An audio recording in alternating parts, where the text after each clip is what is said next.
السلام علیکم ورحمۃ اللہ وبرکاتہ۔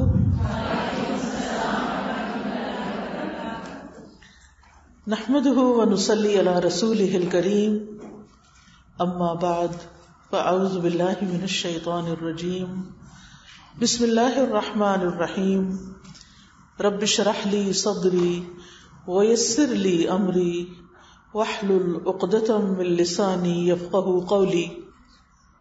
الحمد للہ العزیز الغفور الحلیم الشکور، احمد ربی واشکرہ واتوب الیہ واستغفرہ، فلربی الحمد فی الدنیا والآخرہ علی فضلہ ومننہ ما علمنا منہا وما لم نعلم، لا الہ الا اللہ وحدہ لا شریک لہ العلیم بذات الصدور۔ ہر قسم کی تعریف اللہ کے لیے ہے جو غالب ہے اور بخشنے والا ہے، بردبار ہے اور قدردان ہے۔ میں اپنے رب کی حمد کرتی ہوں اور اس کا شکر ادا کرتی ہوں، اور اس کی بارگاہ میں توبہ کرتی ہوں اور اس سے بخشش طلب کرتی ہوں۔ بس دنیا اور آخرت میں میرے رب ہی کے لیے ہر قسم کی حمد اور تعریف ہے، اس کے فضل و کرم پر، اس کے احسانات پر جنہیں ہم جانتے ہیں اور جنہیں ہم نہیں جانتے۔ اللہ کے سوا کوئی معبود برحق نہیں، وہ اکیلا ہے، اس کا کوئی شریک نہیں، اور وہ دلوں کے بھید تک جانتا ہے۔ اعوذ باللہ من الشیطان الرجیم، بسم اللہ الرحمن الرحیم، الحمد للہ رب العالمین،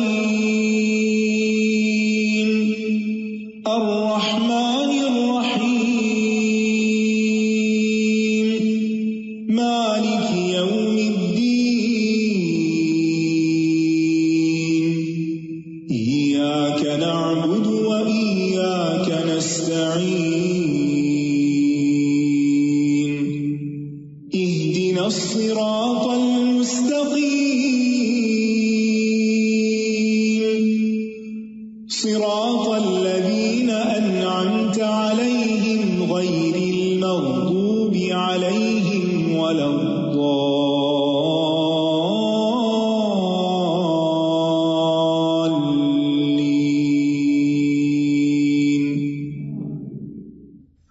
اللہ سبحانہ تعالیٰ کا بہت بہت شکر ہے، اس کا فضل ہے، اس کا انعام ہے، اس کا احسان ہے کہ اس نے ہمیں مسلمان پیدا کیا، ہمیں اپنی محبت عطا کی، اپنی معرفت دی، اپنا شکر ادا کرنے کی توفیق دی۔ اس کا شکر ہے اس نے ہمیں قرآن دیا جو کہ ایک بہت بڑی نعمت ہے۔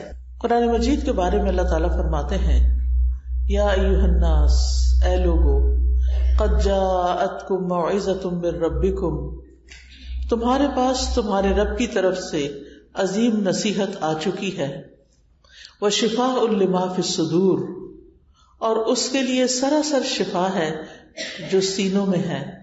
کوئی بھی دکھ، درد، تکلیف، اداسی، غم، پریشانی، ڈپریشن، اینگزائٹی، کسی بھی قسم کی کوئی چیز جو دلوں کو تکلیف دینے والی ہے، اس سب کے لیے، ہر بیماری کے لیے یہ قرآن شفا ہے۔ وَهُدًى وَرَحْمَةٌ لِّلْمُؤْمِنِينَ، اور مومنوں کے لیے سراسر ہدایت اور رحمت بن کر آئی ہے یہ کتاب۔ ہم سب جانتے ہیں کہ قرآن مجید اللہ سبحانہ تعالیٰ کی نازل کردہ کتاب ہے، یہ اللہ کا کلام ہے، یہ حروف، یہ الفاظ، یہ کلام، یہ رب العالمین کی طرف سے آیا ہے۔ جبریل علیہ السلام جو فرشتوں کے سردار ہیں اس کو لے کر آئے ہیں۔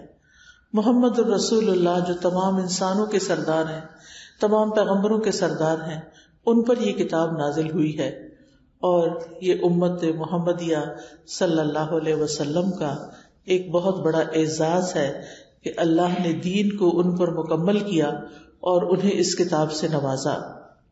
یہ کتاب وہ کتاب ہے جس سے دلوں کی اصلاح ہوتی ہے، جس سے حالات بدلتے ہیں، جس سے انسان بدلتے ہیں، جس سے انسانوں کے حالات درست ہو جاتے ہیں۔ یہ رب العالمین نے انسانوں ہی کے فائدے کے لیے بھیجا ہے.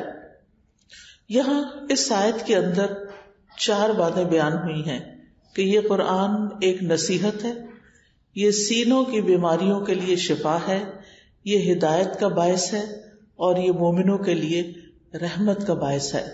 یعنی یہ قرآن سراسر فائدے کی کتاب ہے.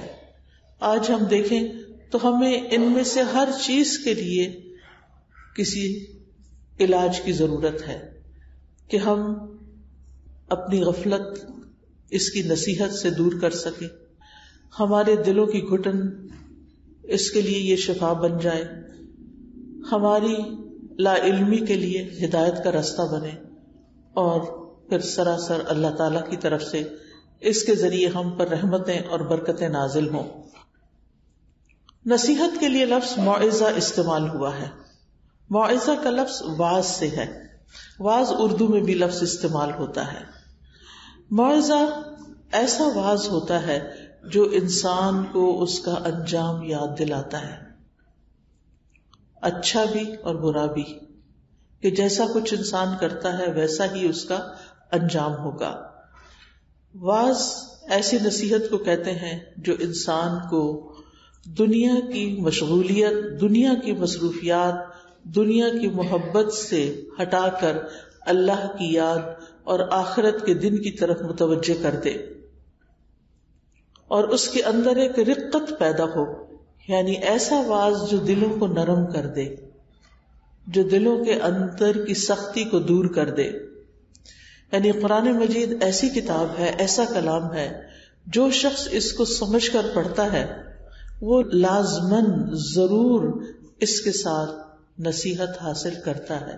اس کا دل نرم ہوتا ہے، اس کا دل بدلتا ہے، کیونکہ یہ اللہ کا کلام ہے. یہ عام کتابوں کی طرح کوئی معمولی کتاب نہیں. الحمدللہ ہم سب مسلمان ہیں اور بچپن سے ہمیں اس کی محبت دی گئی، اس کی رسپیکٹ اور اس کے ساتھ ایک تقدس کا احساس ہم سب کے اندر موجود ہے. لیکن ہمیں اس سے ایک قدم اور آگے جانے کی ضرورت ہے، اور وہ یہ کہ اس کے ذریعے ہم ہدایت اور رحمت بھی حاصل کریں اور اپنے ٹوٹے دلوں کا علاج بھی کریں.